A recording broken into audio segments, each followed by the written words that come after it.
We're doing it live. All right, what's up, guys? Welcome to episode 7 of the PlayFast podcast. I'm Coach Mac. I'm here today with the producer, Colby Grant. It's been an interesting couple of weeks since the last episode we did. Obviously, the last episode was filmed at the clinic. We've had a couple of weeks, 3 weeks now since the clinic. Clinic was a huge success. Had 150 coaches from 13 different states.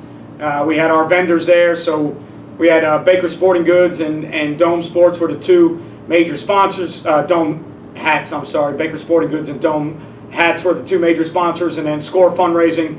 My partner in the clinic was Joel Brighton, who works with Score Fundraising, and Bill Gordon were also sponsors of the event. And then we had DC1, and we had Just Play, and we had Game Strat. Max One was kind of there remotely, and then we've done some things. We just sent out an email to everybody that was at the clinic that we had email addresses from Max One with some things that they'd like to do moving forward. So, had a great clinic, had great attendance. The venue was phenomenal. Moving forward, looking at year 2, one of the first things that we realized is everybody that came said how great the venue was. And we want to keep that venue. By all means, we certainly want to keep that venue. A little bit concerned if we get up over, if we have a 20% growth and we get near 200, I think we're going to be good at 200 people. If we get near 250, I think that venue is a little bit of an issue. Each room seats about 100 people comfortably. We'd be pushing it around those 2 rooms if we had to move forward from there. But, the intimacy of the event was one of the things that everybody said was so great, the location. The fact that you got a chance to talk to speakers after they were done talking or in between sessions. The fact that the speakers were actually at the social Friday and at the lunch Saturday. So, it wasn't a deal where guys flew in and flew out right after they spoke. So being able to talk with some of the speakers was something that a lot of the guys, really enjoyed. Having 2 speakers at the same time instead of 6 speakers at the same time. Having both rooms right next to each other. Having the lobby, and then at the Embassy Suites, having the bar where they have the complimentary happy hour right down the hallway, down the lobby from where we were, and then walking right out to the ocean. All those things made the site and the venue something that everybody was just overwhelmingly impressed with. So definitely want to keep the venue. Had a lot of guys come up and say that they're definitely coming back and they're going to bring the staff, or a lot of guys said they're going to bring their family next year. So probably keeping it somewhere around the same time, probably keeping the same venue. So if you didn't get a chance to make it out to this year's PlayFast Clinic, make sure you definitely check it out in the future. Colby has been dropping on our Patreon site, patreon.com/Coach Mac. Colby has been dropping some 10 to 12 minute clips of the speakers on every Monday. He's been kind of dropping them. We got 4 or 5 of them up there now. So you get a chance to kind of look at some of those 10 to 12 minute clips if you're a member of the Patreon site, and you can see kind of what we did, how we did it. We only put short clips up on the Patreon site because we didn't want to ruin, we didn't want to ruin the experience for the guys that came and paid to come to the clinic live by then giving out the speakers. We videotaped about everything we could get our hands on, and Colby was taking pictures and interviewing people, and we didn't want to ruin the live experience by putting all the clinic speakers in their full sessions out somewhere for a price that was cheaper than the clinic. So we're going to be real careful with when and where we put those clinic clips out there, so that the people that were actually in attendance that supported the event live don't feel cheated about their experience. But we certainly wanted to get some information out there. We had several people reach out to us about were these speakers or these sessions going to be taped, and were they going to be seen anywhere. So we taped them and we got some out. We're going to be dropping some here or there. I'm not going to put them on my YouTube channel because I'm not putting them out there for free when guys paid a certain fee for the clinic to be there. So I don't want to put anything out there for free. So first clinic, huge success. Obviously there's going to be a year 2.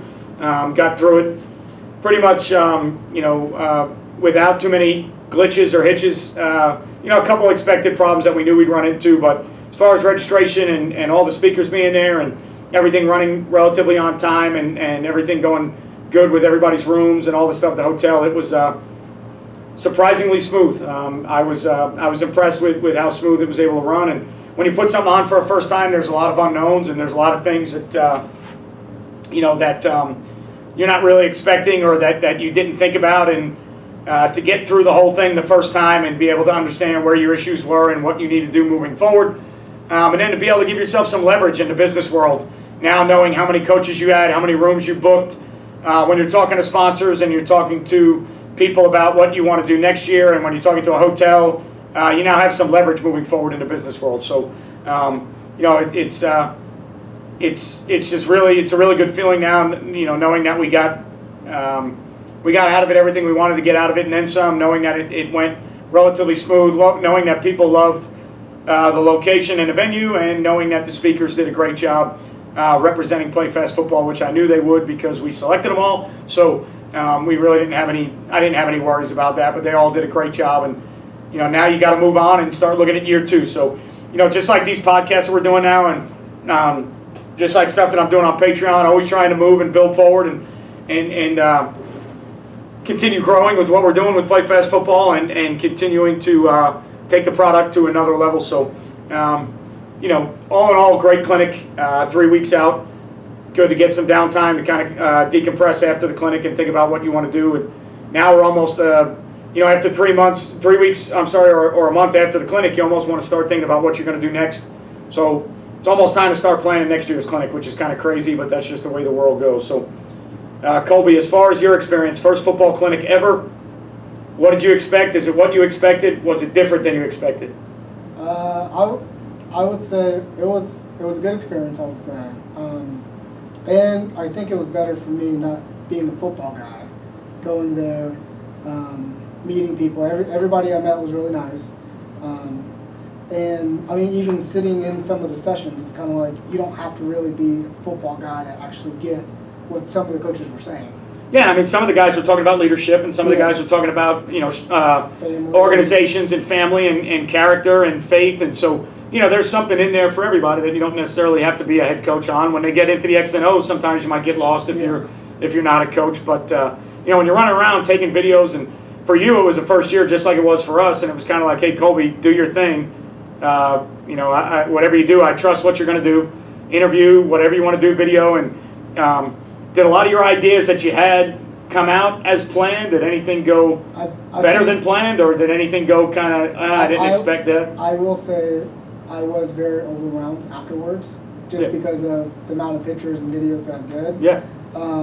But thinking back on it, I know what I can do next year, because I took a lot of pictures, and I did have a lot of downtime, and I didn't even think about I should just fix these pictures right now. Yeah.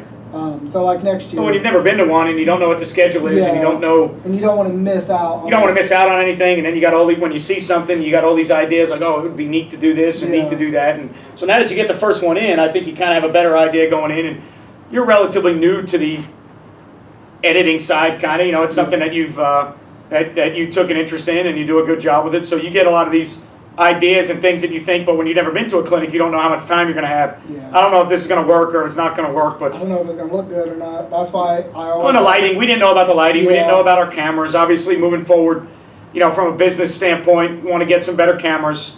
We got to use probably the hotel's projectors next time to so that the lighting can be a little bit better. But that was something that I didn't want to go on the hook and pay the hotel $1,500 for projectors, because I didn't know if we would have 30 coaches at this clinic or 150. Even with the projectors you had, there wasn't really a big complaint about that. It was more for our side. I think it was our side of it, the lighting and what we needed to do with the lighting, and then how that lighting affected our shots, and trying to figure out where you're going to put the camera, where speakers stand. Yeah. You never know when you can't tell a guy where to stand when he speaks. You never know the idiosyncrasies of a speaker, how animated they are, or how much they walk around a room, or where they're going to stand. So knowing where to place the camera, each speaker is a different thing. But just like anything else, you get the first one done and you kind of move forward. So going into year 2, I think we should have a little bit better idea of, hey, I think we want to do this, or I think we should do this. And coming with like my thing is, as I said, the video that I made, I thought it was really good. Now doing that twice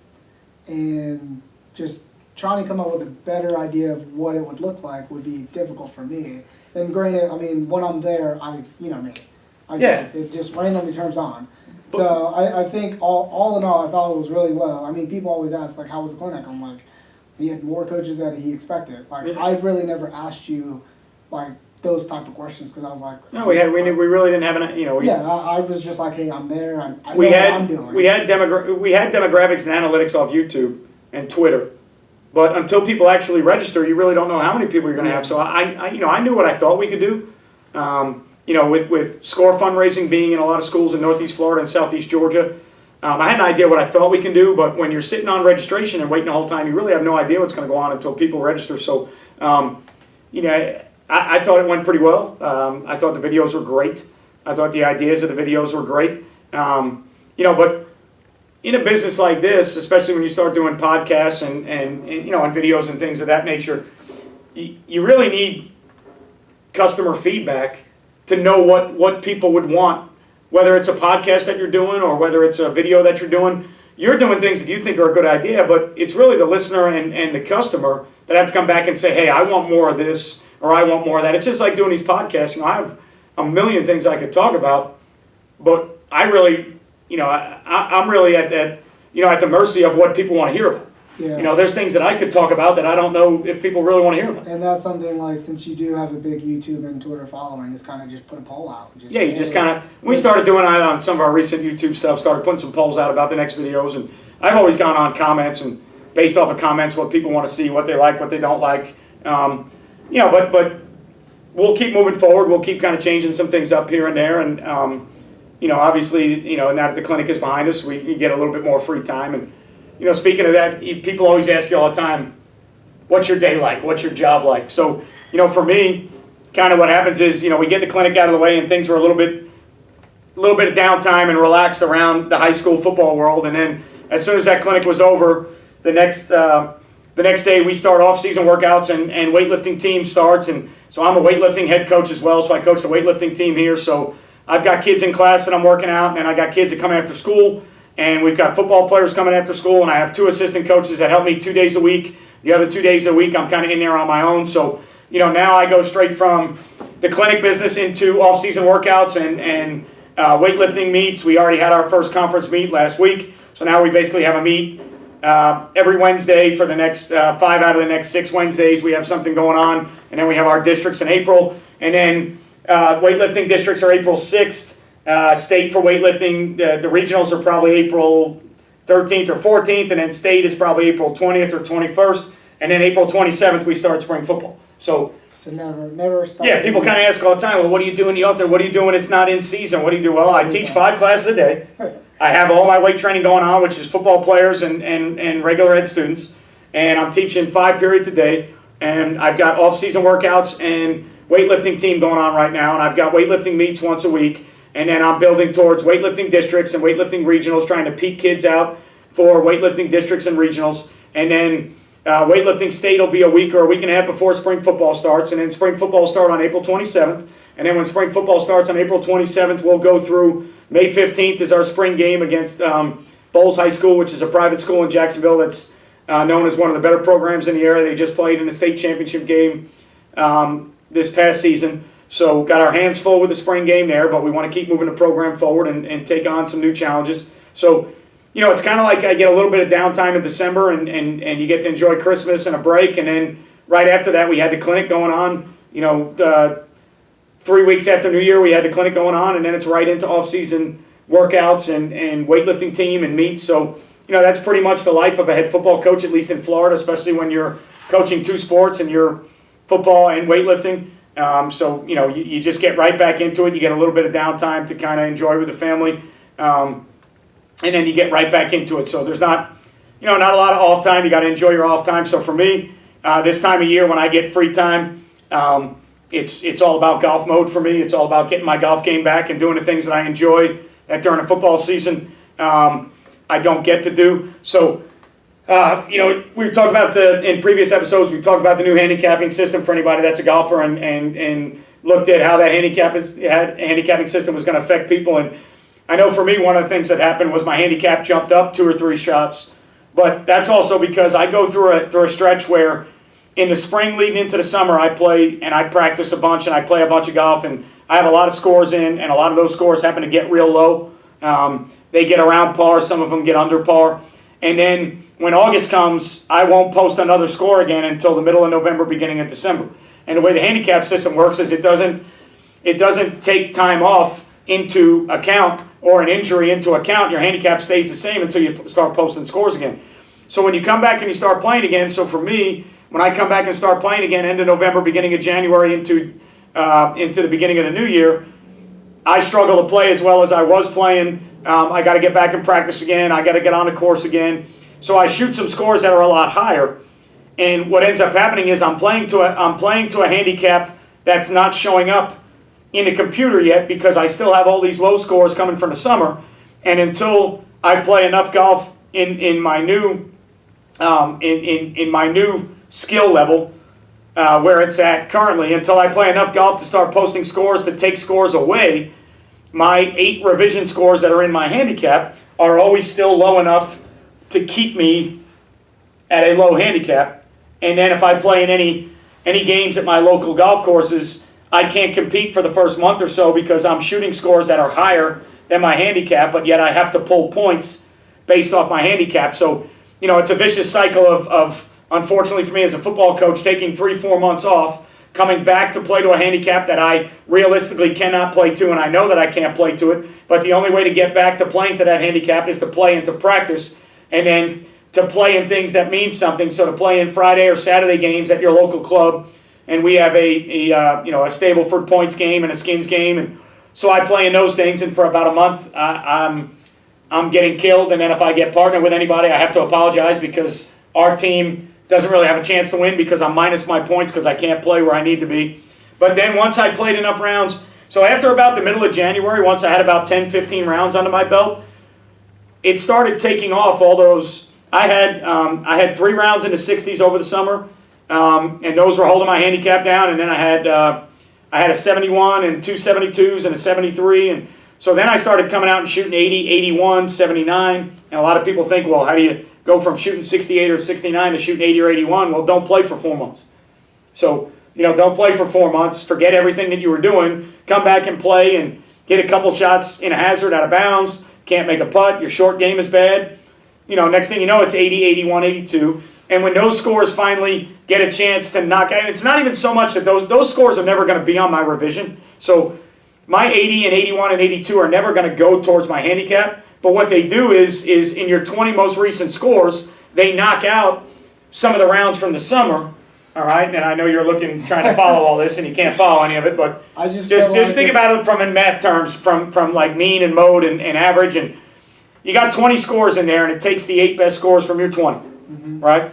I've got all these low scores from the summer, and I can't get rid of them until I play more golf if I'm playing bad. Yeah. So all these scores that I'm shooting don't do me any good on my handicap yet, because my 20 most recent scores, you can only post 1 score at a time, 1 day at a time. That only knocks 1 score out. Yeah. So now these unless you play every single day, that's the only way you can knock those scores out.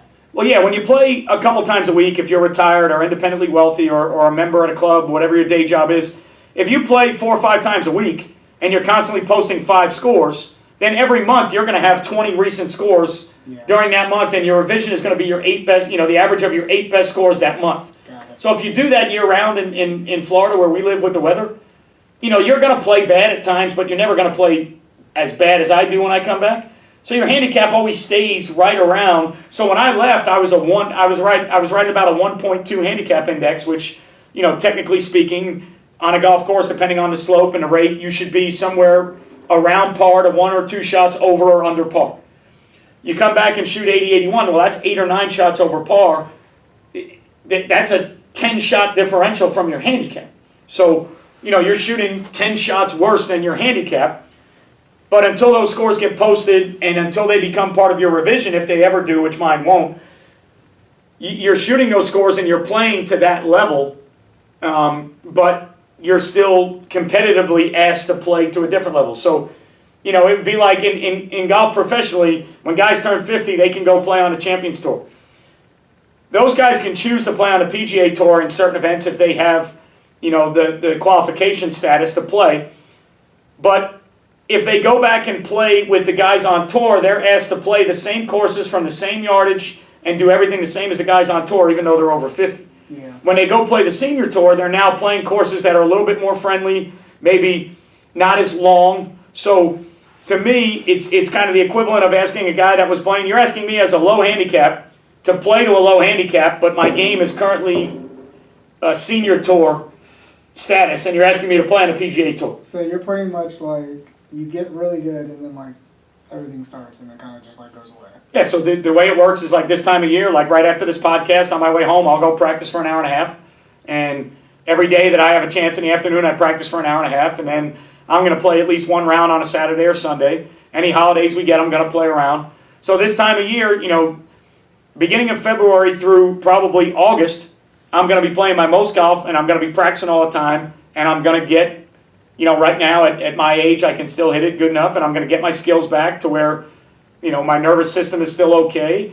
I'm going to be able to get my skills back. And when I get my skills back and I practice and I work on those skills, I'm going to get good again. And then it's going to go for a period of time until I have to put them up. Yeah. And then when I put them up, I just don't get it back like I used to when I was younger. It takes me a long, long time to get it back. So, do you ever go to Topgolf? No, I'm not a Topgolf guy. I want to practice on a course with the lies that I need to play on, not off a mat. And I want to practice shots that how they react on a green, not hitting to an artificial surface or into a blue ring. I could see how socially it would be good. I could see how it would be a good time, but for me as a competitive low handicap golfer, I want to practice. I'm not a big top. I just figured most golfers would just like to go there just because it's like a... No, Topgolf is more of a social, business, drink, have fun, setting, and when I'm playing golf, that's not what I want to do. I want to concentrate on my golf game, and so... so I just got new irons, got new equipment. Buddy of mine in New York had a set that he'd only hit 3 times, sent me down Titleist AP3s. It's amazing how good technology is nowadays. I hit them 10 to 15 yards further than my other clubs, so now I'm trying to figure out, I've had them for about a week now, and they're phenomenal, and I'm trying to figure out how good they are and how far I hit them. So that's the next challenge is when you get new clubs. I've tested some new drivers and some new fairway woods. I've got to change all my wedges out now to gap out and get the right yardages in my wedges, and then I'm currently looking at changing my putter. So, is it the power of the person or the actual? It's the swing speed that a player provides with the strike location on the club face, and then how straight you can hit the ball without curving it 30 yards one way or the other, and how much spin you impart on the ball. So there's a lot of numbers, and there's a thing. There's systems in golf like one called TrackMan or FlightScope or GC Quad stuff or stuff where you hit balls and they tell you all those numbers. They tell you what your club is doing, how fast it's traveling, the distance the ball goes, the backspin on it, the left to right axis, and all those things. So if you get really into it and you like numbers and you're a geek with stuff like that, you can get on monitors. I got on one last week to figure out what my swing speed is and how far I hit certain things, and then you can hit your club against something that you may want to buy and see how much better you hit what you want to buy to know how much money you want to spend on it. So there's a lot of things analytically that go into it now. But I've got the right iron set for me right now, so I just need to finish out my driver 3-wood and then some of my wedges. And then I'm looking at, got new putters out from Odyssey called Triple Track, which have 3 lines on them, and they also make balls that have 3 lines on them. So if you use the lines on the ball to set up your alignment to putt, so if you set the lines up aimed at the spot you're trying to aim it at, and then you put the putter with the same 3 lines behind the ball, it's easy to get the 3 lines square to the 3 lines, and now the putter face should be square to the target, so that if you make the proper stroke with the proper speed, the ball starts at the line you're looking, goes on the line you're looking. So alignment and putting for 90% of the world playing golf, most people screw their alignment up, and then the stroke and the speed, is not irrelevant, but when your putts don't start on line, it doesn't matter with the stroke and the speed as much. So alignment is one of the major faults in golf, and this is a system. I know we've talked in previous podcasts also about the S7K putter, which is a standalone, which means you can set it down behind the ball, step away from it, and it stays stood up on its own, and now you can come behind it and look and see where that putter head is facing to see if you're on line or not, so that when you go to stroke it. So a lot of times people don't know unless you have training aids like a laser that attaches to your putter to see where you're lined up. A lot of times you go out there and you practice and you're practicing wrong things. So people say all the time practice makes perfect. Well, that's wrong. Perfect practice makes perfect. Yeah. bad practice makes bad. Yeah, that's true. So repetition, you can't. You can't rep something if you're not doing it correctly. Well, I mean, you can rep it if you're doing it incorrectly, but if you're doing it so many times, it's not really going to help you if you're not doing it correctly. Right. Like power cleans. Anybody can power clean, but if you're not doing it right, it's not going to help you. And you can't confuse busy work with results. So just because you're practicing and staying busy doesn't mean you're going to get results if you're practicing wrong. Yeah. So practice only makes perfect if you're practicing correctly. So if you're a poor putter and you really don't know what's going on and you don't have the right training aids or a teacher there with you, you go out and practice all you want to. You're just practicing all the poor things. Yeah. And then some days you get lucky, some days you putt better than others, but you never become a good putter. Yeah. So, in my golf game right now, that's kind of what I'm working on right now. So this is the time of year where I get a chance to go out. Today by 4:30, I'll get a chance to go out and practice a little bit. And I live right on a course now, so I'll get a chance now that it stays light till 6:15. I'll get about an hour and a half to an hour and 45 minutes worth of work in, and then that's probably 3 or 4 times a week. I get a chance to do that based on what we have going on with weightlifting, and then play a little bit on the weekend and holidays, and so. Exciting time of year in golf, getting ready. The Masters is coming up in a little bit over a month, so everybody gets excited about major tournaments and the Masters coming up. So exciting time. I'm more excited for the NBA Finals coming up. I mean, obviously they start. NBA Finals won't be till June.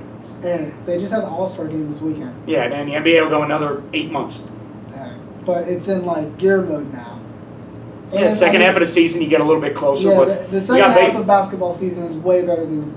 Baseball spring training starting up. Hockey's in full flow, so a lot of things going on. If you're a gearhead, the Daytona 500 was just in our neck of the woods, about an hour and a half south of us this past weekend. And if you're big with XFL, XFL, from what I've heard, I haven't watched the game yet. I have a former player of mine playing with the Tampa Bay Bandits, and then our high school that I coach at now has a former player playing with the Tampa Bay Bandits. They happen to be on the same team. I have not watched it. I plan on driving down to Tampa for a home game and watching those guys play. Everything I've heard about the XFL has been great, if that's what you're into. At this time of year for me, I don't want to look at another football game. I don't want to see another football game. I compared it to like AEW. It's an alternative right now. Yeah, it's not nothing. They're not. I've heard nothing but good things about it, though. I mean, the kickoff is really good. I've heard a lot of good things about it. I've heard, between the kickoff and some other things, people are really excited. I think they've already done better than the other league that was just going on. It went out of business. They've already done better in their first 2 weeks than that league was doing. So. I think it's going to be around. I think it's going to stick this time for a little bit. And I hope it does, because I have a former player that's probably making a living doing it, and a former kid from our high school that's making a living doing it. So for their sake and everybody else's sake and the guys that are coaching, I hope it sticks around. You got WrestleMania coming up in a couple weeks. WrestleMania. Okay. Brock Lesnar versus, what's his name? McIntyre? Drew McIntyre. Drew McIntyre. Well, you got to get through what's that one pay-per-view they randomly have? Because Brock Lesnar's fighting that short dude, Ricochet. Yeah, I don't know what the next pay-per-view is, actually. I haven't. I've been a little bit down after the clinic and everything else. I've been a little bit down on my. I can see why you're like. I thought I was like. I've been a little bit down on my wrestling time. I've watched some things and I like the way some of the angles are going. Obviously, WrestleMania is in Tampa, so it's close to us, and I'm not going to go. I really don't want to go live. I'd rather watch on TV. But it's probably a bucket list thing that you got to do once. I get it as a wrestling fan, but got some great things going on. Obviously, whatever they're trying to do with Goldberg and the Fiend, I really don't know. Super Showdown. Yeah, Super Showdown in Saudi. Yeah. So I'm surprised they're doing that again, because last time guys got stuck there and it was a nightmare. But I guess when you make that much money and Vince tells you to go, you got to go. Yeah. And, I mean, Brock knows he's making a lot of money, and he's the only one that gets like the private jet. Yeah, he got out of there. He's the only one that got out there. He got out of there last time with the private jet, and everybody else got stuck. So, but an interesting time in wrestling. And AEW still doing pretty good. New Japan's doing okay. And did you watch the NXT Takeover? I did not watch Takeover Portland. I didn't watch it either, but I heard the Finn Balor match was really good. Finn Balor's always going to put on a good match, regardless. I heard there was a great heel turn with Johnny Gargano turning on Ciampa. I think so. Keith Lee and I don't know how to pronounce his name, Djokovic or Charlotte Flair picking the girl from NXT. That should have happened all along, and I'm glad WWE finally. I didn't think that when they did that. I was like, oh, I thought it was only Raw and SmackDown. But then you brought up the whole AEW that now. The roster is the roster, and you can do what you want. And everybody in the WWE universe, because of the size of the two of them and the physicality of the two of them, and because you've seen Charlotte versus Becky and Bailey and Sasha and Asuka so many times. People wanted something different, and I think Rhea Ripley is phenomenal. And I think she's got a great work rate like Charlotte does. So I think that'll be something that's interesting, something that's fresh. It keeps NXT fresh. But a lot of great things going on in the wrestling world. So, there's a lot of good things going on. Interesting time. You got, as music kicks in, Metallica's going to be playing 5 live festivals coming up. And hopefully James is out of rehab, I believe, and things are going well. And Ozzy's new album just came out. So he's supposed to tour if he's healthy enough. So there's a million shows going on. A lot of bands from the 80s playing. In my genre, my realm of what I listen to, I believe Motley Crue's out there with Def Leppard and maybe Tesla and Poison or something along those lines. I know Tesla's touring again. Tesla just did another 5-man acoustical jam from London, which they did years ago in the 80s or 90s. It was a huge hit. I know the Scorpions are touring again. I think they're going to do a residency in Vegas. I know Megadeth is back out on the road. Dave Mustaine just got... You need to go out and go see some of these people. Nah. I'm a little bit too old for concerts now, but the Metallica Festival... You can never be too old for... The Metallica Festival, 2 days of 2 different set lists is something that, again, WrestleMania bucket list, getting to the Masters bucket list, visiting Alabama's campus bucket list. I've already been to Alabama. I've never been to the campus, no. And then Metallica, 2 nights festival, different set lists is bucket list. So a lot of things going on, busy time of year, a lot of great things happening. And what we're going to do at the end of this podcast, not the end, but right after this segment, I interviewed a phenomenal human being, Rock Marcone. And the great thing about YouTube and PlayFast football and social media is you never know who's out there watching, and you never know who you're talking to and what's going on. So I got a chance. I met a guy that had been a follower of ours on YouTube and Twitter, and he comes down to the clinic with his wife. He comes from Michigan, and my buddy who was helping me put together the clinic and his wife were doing the name badges, and they wanted to make sure they spelled it right, so they were searching some things on Google to get names right. And when they searched this guy on Google and they found out, they said, hey, you got to look into this. And the guy comes down, and I meet him, and I start talking to him, and it ends up, that the guy is a big-time military member of the United States of America, involved in 2 or 3 tours of duty overseas, leading some big combat missions and troops and armored vehicles. And the guy's got a great story. We get into a little bit about it on the next half hour of this podcast. Is going to be that interview from the clinic with Rock Marcone and myself. And it just goes to show you never know who's out there listening. You never know who's watching. Don't take anything for granted. And treat people nicely. Don't blow off comments or questions. Anything that you can respond to. Because I had no idea who this guy was, and no idea what he did for a living. No idea what his track record was, what his past was. And I get to meet him, and he's the most down-to-earth, humble man. And speaks about the things that he did. And he's so interested in football, and he's talking about what we're doing with PlayFast and YouTube and how thankful he is. And I'm thinking to myself, I'm the one that really needs to be thankful, because of what you do gives me the opportunity to do what I do. And what I do is results in losing football games. What you do results in losing human lives. And he was so humble and so down to earth and so gracious. And thank you for having a clinic, and thank you for this venue. And thanks for letting me and my wife come down, and the Embassy Suites is beautiful, and thanks for responding. I couldn't believe after watching a couple of your videos that when I sent a message, you responded. Thank you so much for responding. That comment blew me away. I just thought that was something that if you create content, I just thought that was something that people do. I thought you respond. I thought it was the right thing to do. I respond on Twitter whenever I get a chance. If it's not something that I think is, getting catfished or trolled on Twitter, I respond whenever I can. And he was so grateful that I responded to him. And then when I found out who he was and what he did for a living for our country, I was just so thankful that I acted the way I acted in responding, and tried not to big time anybody because I have an X amount of followers, or X amount of people on Twitter, or whatever my YouTube status is. I'm just so glad that I carried myself in the way my parents raised me, to carry myself because I could have turned this guy off real quick. And, it turns out he's a lot more important, in my opinion, in the scope of things than I am.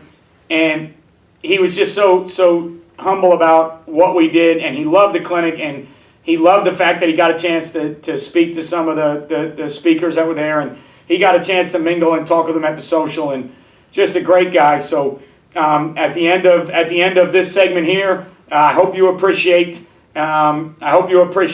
the next 27 to 30 minutes of our interview with Rock Marcone. The audio's down a little bit. He's a very soft-spoken guy. He doesn't yell like I do, but I think we've got the audio good enough to where when we put it with this, it's going to make for an interesting podcast. So I appreciate you guys for listening. I appreciate you guys for following everything that we do. Make sure you check out some of the people that support us. Dome Hats, Baker Sporting Goods, Defensive Coordinator, One, Just Play, Max One, Game Strat, Difference USA, all the people that have helped us along the way, Score Fundraising. Make sure you check them out. Make sure you give us some feedback on the podcast or on YouTube to let us know what you would like us to do different or what you would like us to do in the future. If you're on YouTube, make sure you subscribe, turn the notifications, ring the bell so you know every time we do something. If you follow me on Twitter, send me messages or send me information on anything you'd like to see us do next. Don't know what we'll do for the next podcast. We're still branching forward into interview segments, so I want to get into the football coaching interview segments where I start interviewing different football coaches. So still trying to work on doing it remotely over the phone and over Zoom or somewhere else so I don't have to do it with everybody locally. I want to do it nationally with some people. So hopefully you enjoy the rest of the podcast with the interview with Rock Marcone. Thanks for everything you do for us. Thanks for checking out these podcasts. If you want to catch us on Patreon, it's www.patreon.com/Coach Mac. $5 a month. There's only one membership tier, $5 a month. We do some different videos. We do some live Q&As. We put the actual video footage of this podcast on there. So if you just heard the audio and you want to check out where we're sitting, what I look like, what I'm doing, what Colby looks like, you can check it out on the Patreon site. But thanks for everything you do. Appreciate it. Remember, you won't play well until you play fast. Enjoy the interview with Rock Marcone. I'll catch you guys on YouTube, Twitter, or the next PlayFast podcast. Hey guys, Coach Matt at PlayFast Football, and this next interview for me is going to be pretty special, and it's pretty much the culmination of why we do what we do, and what we started with PlayFast Football on YouTube, and then with this clinic, and got a chance to meet someone that came down from Michigan to the clinic, and you don't really know who you're talking to on the other end of the camera, and when you answer comments and you reply back to people, you really don't know, how much it means to people and what it means. But my next guest is Rock Marcone. He's currently in Michigan. Yeah. With high school, Rock? De La Salle. Born De La Salle. Born De La Salle in Michigan, and Rock came down to the PlayFast clinic from Michigan, and originally I'm just thinking it's a guy that follows us on YouTube with PlayFast stuff from Michigan, and when he got here, I was so thankful that he came from Michigan, and then I find out a little bit about his background and some of the things he's done in his life, and it's pretty amazing. So we're going to get into that. Now, first, we're just going to start with how'd you come across the videos, Coach? How'd you start watching? Well, I started as a D coordinator for Sterling Heights. Okay. In high school. And, I was helping a coach there where it was a tough program. Yeah. And so I needed to find a defense where size didn't matter. Yeah. There aren't many of them out there. There aren't many of those out there, No, right? no. And so I stumbled across your 3-3 video. Okay. And just your video came up, and it's PlayFast Football. Right. And I just was immediately, I just thought your delivery and the way you explain things to everybody was so cool that, even a knucklehead like me can understand. Right, because it's coming from a knucklehead. Well, it takes one, I guess. Yeah, it takes one to know one. So, and that was like 4 years ago. Yeah. And so, it was, I binge watched everything. I went back and watched everything, and then it was a weekly ritual where I would watch your videos and learn about fronts and coverages, and just, you talked about programs. There was some really interesting systems in there that I thought were really helpful. Yeah, so we try, through the PlayFast stuff, one of the things I tried to do was, I never wanted to pigeonhole ourselves into one system or one thing, offense or defense. And we try to talk special teams, try to talk program stuff, try to talk practice plans, try to talk whatever it is that, whatever it is that you need to know as a head coach and you need to do as a head coach. And, one of the things about PlayFast that makes it so neat is it's a little bit of everything. It's a little bit of offense, a little bit of defense, a little bit of special teams. So I don't know if it was either on on one of our videos or something on Twitter, but I know you responded to something and I responded back, and then you come down to the clinic and my buddy Joel Brighton, who helped me run the whole clinic, his wife was helping him do badges, print all the stuff out. She was going through and wanted to make sure she spelled your name right, so she Googled it. Yeah. And when she Googled it, she told her husband Joel, she said, "Hey, you got to check this out. You got to look at who this Rock Marcone guy is." Yeah. So, tell us a little bit about the other side of the. What did you do prior to getting into coaching? Well, I spent 26 years in the Army, and I retired in 2006. But I was a combat arms officer, so I was an armor officer, and the culmination of my career was I was a task force battalion commander for 3rd Battalion, 69th, 3rd Infantry. So, task force. 369. 369. Armor. Yeah. In the 3rd Infantry Division? 3rd Infantry Division, right. And so so I was part of the invasion of Iraq in 2003. That's the amazing part to me is I think I'm getting a guy from Michigan that's a football coach down here, and when I finally figure out who you are, you start telling me the stories, which is kind of close to my heart in a way because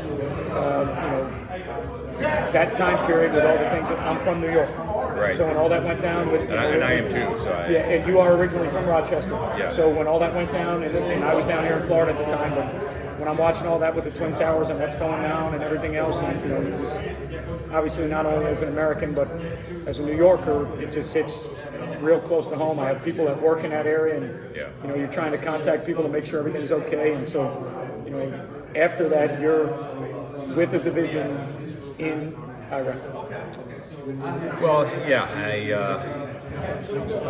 I was fortunate to have a good career in the Army. I'm one of those guys that went in right out of high school. I went to the prep school and then went to the academy. And played football at the academy? I did. I played spring football at the academy, that's correct. And then when I got a chance to go back there and coach, football has always been really fun. We talk about people that are, were our inspiration. I mean, for me, it goes back to my father. Yeah, that's how we all get started somehow. If we do this, somewhere along the line, you had somebody that had an impact on your life. Yeah, that guy was just, John Fatari, he was bigger than life to me. Yeah, so it's kind of how it works. You love the game, and it becomes bigger. And I was a good high school football player, and I played high school football in Florida. So it's good to be back. And then I'm one of those guys who's fortunate enough to play at the next level, right? At the prep school, we played like a D3 schedule, so it was just kind of we got a chance to play again at Army, and it was great. So now you're in, it's towards the end of your career in 2003, and you're actually leading armored tank units. Right. Right. How much you can talk about is up to you, but So, I was in Desert Storm in '91. I was a captain at the time, and then as a lieutenant colonel, commanded 369. And, I was fortunate to lead.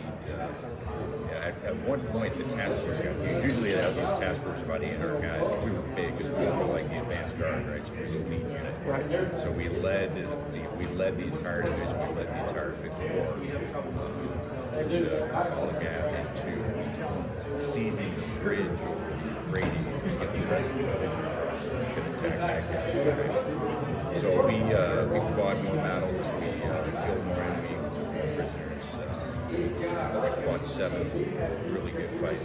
And I thought like stopping somebody from getting a first down was tough. Yeah. Yeah, the toughest thing I ever had to do was we had to seize that bridge. We knew the bridge was mine. Right. And what was really interesting, not unlike football, right? You train to fight. You're trained to fight armored battles, right? You're not necessarily trained to fight bridge seizures. Yeah. Right? And we're not talking about little bridge seizures, right? We're talking about 70-ton bridges, river the size of Mississippi, massive, right? So, that's like running out there and all of a sudden the offense is running a completely different offense than we've been prepared for all week, right? And we didn't have to do it once, we had to do it multiple times. But we knew the bridge was going to be mine. So to get around that, counter that was I had to put guys in boats, like little rubber boats, they're called 15 boats, that usually are used for like raiders. Assault across the river in boats, exposed in daylight, to get onto the other side, de-mine the bridge so the bridge can drop, and then get the armor Across the bridge. That sounds like that wouldn't be too bad. It's pretty hard. Yeah. Especially if you haven't. The whole thing practiced. sounds to me amazing and just. Especially if you haven't practiced it, right? Yeah. That's the deal. So we had some time to get ready for it. That was the hardest thing because the hardest thing was I knew we were going to take casualties. Right. Yeah. That's. And that's part of it. What really stuck with me was the thought of losing one of my guys. Yeah. The guy getting shot. Yeah. Going into the water. And then he gets washed away. Yeah, and you can't do anything We about it. never find him. The thought of that was so abhorrent to me. I literally had guys down there ready to go into the water. Just in case. Just in case to pull guys out. Right. Because I told guys we're going to bring you home. So that sticks with me. And I do a lot of talking about that. Yeah. Right? When I look at leaders and I tell them that story, I look at it like, so you're putting in boats every day. Right? You're putting in boats every day. That risk is right? And what are you doing to protect them? Yeah. Because we all do it as leaders. Yeah. Yep. Right? What I did know, which came out later, there's a book called Over 2 by Michael Malone that highlights a lot of it. He went in, he did a lot of interviews, he talked to some guys. What I didn't know is that I only had 8 boats, and I think we only put 4 of those boats. We only had to put 4 of those boats in the water, but in those boats, guys literally were upset that they couldn't be in boats. They wanted to be part of the boat. Yeah, they want to be part of They it. didn't want to be left behind. Right. So they literally had to have and I never knew that. Yeah. I never knew that it was that important to those guys, those engineers and those infantry guys that they put on those boats, that they wanted to be part of that assault. Yeah. It's amazing. Amazing. So, we had talked about it, and as a football coach, and I know so many of my role models and guys that I look up to, and guys that I tried to learn from as football coaches, we were always so intrigued with military operation. And because if you can lead men into battle with the ultimate price on the line and what you're fighting for, knowing what the ultimate price is and what you're fighting for, which is so much bigger than a win and a loss in a football game. Well, heck, then why don't we start studying as coaches what these military leaders do? Because, ours is only a football game, but that strategy, that art of deployment, understanding weaknesses and understanding how to attack certain structures and understanding your strengths and how to use your strengths, you try to stay away from the best you can, the metaphor, of saying we're going to war in a football game. I know we're not. You know? And I know when people say it, I know they don't mean. Nobody means it. Nobody means any disrespect. Nobody means any disrespect to anybody. Yeah. We try to say that we're warriors, and no, we're not. What you guys did is war. What you guys do, you're warriors. But there really is a direct correlation sometimes as a head football coach to say, man, I want to study what these guys did because that's what I'm trying to do with a football team. And you mentioned to me how similar it is to say, hey, look, we got these operations, we got to practice what we're doing in the operation. I took a lot of what I learned on the football field and used it. I mean, the Army is also, has an admiration for football as well. Yeah. I mean, a lot of our objectives, like the objective, our main objective, which was Saddam International Airport, was called Objective Lions. Yeah. Okay. We had Objective Rams, right? There was Objective Saints. NFL teams. Guess where they came from, right? Yeah. But for me personally, I use what I learned as a athlete. Also in the team building. Now, throughout your career with the guys you're training, and how many percentage-wise, how many of those do you think were athletes? You had probably 65, 65 to 70% of those guys that you're dealing with, probably at some point or another, athletically doing something. Right. Maybe not football, but they did something. Right. Yeah. Basketball players. Yeah. You've got baseball players, basketball players, wrestlers. You got everything. Yeah. But the national pastime now is kind of fun, right? Yeah. And everyone identifies with, especially in college, because a lot of these kids you got to remember are coming right out of high school. Yeah. The younger kids are coming right out of high school, and the officers, the second lieutenants are coming right out of college. Right. So you've got this melting pot of 18-year-olds and 22-year-olds, Yeah. right? That aren't that far apart in age. Right. That are now going to deal with their first introduction into the Army. And that's why the role of lieutenant commander is so critical, because you set that culture, you set that expectation, Yep. right? And we hear, in all these different talks with head coaches and running a program, and what Coach Wiles was talking about, Right. You hear that all the time. Right. We have to set the tone of the culture, the Right. program, what we accept, what we allow, people to get away with or not get away with, because Right. we set that tone. Right. As a leader, you set that tone. Yeah, and it's always been my contention that the guys who leave the Army after their first enlistment, not because they did work too much, not because they worked too hard. They left because the first unit didn't meet their expectations. Right. Right. That first unit culture did not meet their expectations. Right. That's why they came. Yep. And it's kind of like early on in football where you get a bad taste in your mouth for whatever reason, and then you never continue on playing football because you didn't get the right setting or the right upbringing in the game of football, and it just left such a bad taste in your mouth. And so many kids might have been good football players, but they just got turned away at a young age because it just wasn't done right from the ground up. Right. I never heard a guy tell me I left the Army because I got to drive tanks and blow stuff up. Right. That's not why they love that. That's what they wanted. That's why they go in. Right. They left because there was an issue in the culture in that unit. Yeah. So didn't you tell me that there's going to be some stuff coming out on the History Channel on some of that stuff? I hope the history.net just released a synopsis of something that Jim Lacey wrote, and so we're hoping that that's going to come out. And there's Frontline has there's a TV documentary on Frontline that talks about 369 and some fights there. It's pretty amazing. Pretty amazing. And the fact that, I found all this out because you came to a PlayFast clinic and you found us on YouTube, and, it's just really for me.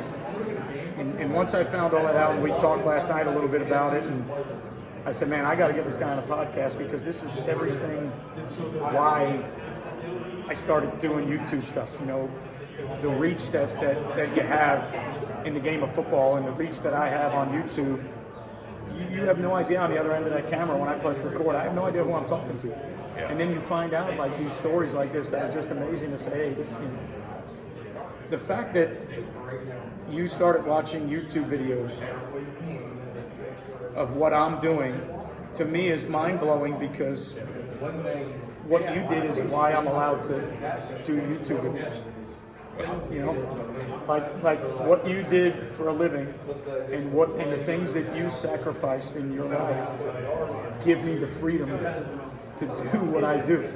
And the fact that you're now at this clinic, it's just amazing. It's mind-blowing to me. It's like, you know, I just can't believe it that somebody that, you know, paved the way for me to do these things that I love doing. You know, it's just, once I got that story, I said, I'm getting him on. He's coming on the podcast. There's no doubt about it. Well, you know, I love football. I love coaching. What you do, you know, helps me be better at something that I aspire to. Right. And that fact alone, the fact that I can help somebody who's done the things that you've done, help you, you know, get better in the game of football, is just still to this day amazing to me. Well, you have, like I said, the best thing I think that you do is that you go to answer just a simple question. I never expected you to answer. That was always been a big pet peeve of mine, and now 7 years later, and at this clinic, you know, I know. You know, I never needed to know that it paid dividends. I was going to do it either way. I never needed to know. You know, there's been some negative comments that I've responded to and said, "Hey, thanks for watching. I appreciate your opinion." And, right. You know, right. You got to take the good with the bad. Yeah, but the fact that when we talked last night, you said, "Coach, you know, just because you responded to me, that meant the world." And I was like, you know what? That's why I do what I do. That's why I follow everybody back on Twitter that follows me. That's why I answer direct messages. That's why I, you know, answer every comment on YouTube, because you don't know who's on the other end. You know, and if for whatever reason you decide not to respond to a comment when a guy took time to watch. The other thing for me is you took time to watch my video and leave a comment. If I find it and it's not like in spam somewhere, and you know it shows up on my end as a comment, you took the time to watch the video and make the comment, I can at least take the time to answer. You know, so that right there for me was like just mind-blowing to say, you know, the fact that I answered meant the world to somebody. Yeah. And you know, you just never know, you know. So let's talk this. How many clinics have you been to? I've been to 2 Glacier clinics. The ones when they're in Detroit. Yeah. So how does this one stack up compared to those? I think that this is by far the intimacy of this and the ability to actually talk to the speaker. Yeah. And just meeting all the different coaches and actually having a chance to sit down and Yeah. the best. And that's what, you know, Plus, you brought in world-class people. we brought in some really good speakers, I you know, mean- and that was the goal, and I kind of handpicked and selected. Guys that had some pedigree that, you know, and that you sit up there and you're just like, wow, what this guy's done. Yeah. I mean, that's great. And it's, you know, And then you can talk to them after. the hard part we're going to have is after getting us off the ground year one at this venue, as I stare at the waves crashing into the beach out there, you know, Because the venue's fantastic. at this venue, and what we did and how many people we had here year one. You know, obviously as we start, you know, I'm not even done with this one yet. We got to get through tomorrow, but I'm already starting to plan next year. And the hardest part is how we can make this better and a little bit bigger without losing the intimacy of the event, because you're not the only one. So many people told me, hey, you know, what I really liked is not only the venue and the speakers, but the setting of only having 5 vendors here and being able to interact with vendors and coaches in the intimate setting. So, you know, as a business, I want to get this bigger and I want to make it better, but at the same time, you know, how do we keep it in this intimate setting to not lose what everybody really liked about it? Right. You know, so that's going to be a big goal moving forward. But all in all, as you know, as a trip down from Michigan, worth your time? Absolutely. Absolutely. Loved every minute of it. It far exceeded all my expectations. And again, your graciousness to your ability to be accessible, you know, is just important. important because you're kind of like a rock star. Right? You're kind of like a rock star. I'm like my wife was yelling at me yesterday. She said, "Stop being a groupie." I was like, I just want to talk to Coach. I can't help it. I've been watching him for 4 years on YouTube. I've gone to, obviously this is the first clinic we're hosting, but I went to the USA clinic last year and I walk around and this guy's like, "Hey, are you the YouTube guy?" Yeah, guys. Hey, PlayFast guy. Yeah, guys. That's and it is. It's humbling. It's funny at times to me. I still laugh at it to this day, but it just makes it all worthwhile to know that what we're doing and the reach that we have across the country and the people that we're reaching. And then, your story is just, to this day, it's phenomenal. And I think, we talked about it last night. I think you've got an ability to get bigger than the game. Yeah. I think with your vision, the way you see things, some of the stuff we talk about, we can get a little bit bigger than the game and really work on people. Yeah. Because it's not all X's and O's, No. right? I mean, this is all about relationships and culture and being a better person, being a better leader. When we put this thing together, I didn't want to speak. And the guy that helped me do this said, "No, you have to speak." And I said, I do all my stuff on YouTube. A lot of the people that are here have been watching my stuff. This isn't about me. I don't want it to be about me. Right. This is about my vision and what I wanted to do and put together in the Northeast Florida area, but this isn't about me. And, that's the best part to me, for me at least, was that I never wanted, I didn't want to speak. I'll do one morning session tomorrow, but when I do a morning session tomorrow, it's going to be more of a thank you and a history of PlayFast and the ideology of PlayFast. I might talk a little bit about football, but, it was more or less what the idea was and the vision was and what I wanted to do. And some of the vendors that I work with came up and said, the best part of this whole thing is you never really made it about you. Right. That's not what I wanted. I wanted it to be about the speakers, the vendors, and the people that were here. That's what I wanted it to be about. Yeah, it's PlayFast football, and my name is tied to it. And yes, I'm running the deal, but I didn't want every little session. And I went in and out of sessions to announce guys and do everything else, but I tried to stay out of rooms as much as I could, just so that the speakers and everybody in the room, I wanted to focus on them. This is their time, and But you're focused on the right stuff, which is critical. appreciate that. The how to build a program. Yeah. The coaching roundtable. Yeah. Things that we Was that good, the round table? That was fantastic. Fantastic. Things that we talked about. Yes. And then even when we talked about specific things that were more X's and O's type stuff, it wasn't like, how do I run a tag meet? Yeah. I don't need to go to a clinic to get that. Right. So, Yeah. you know what I mean? But there are some people that might want that, but there are some people that, that would want a little bit more than that, Yeah. I like where you set the tone, where you set the bar personally, and I think that's what will differentiate you from other clinics. Well, we hope Again, to. I think you have an ability to get bigger than the game.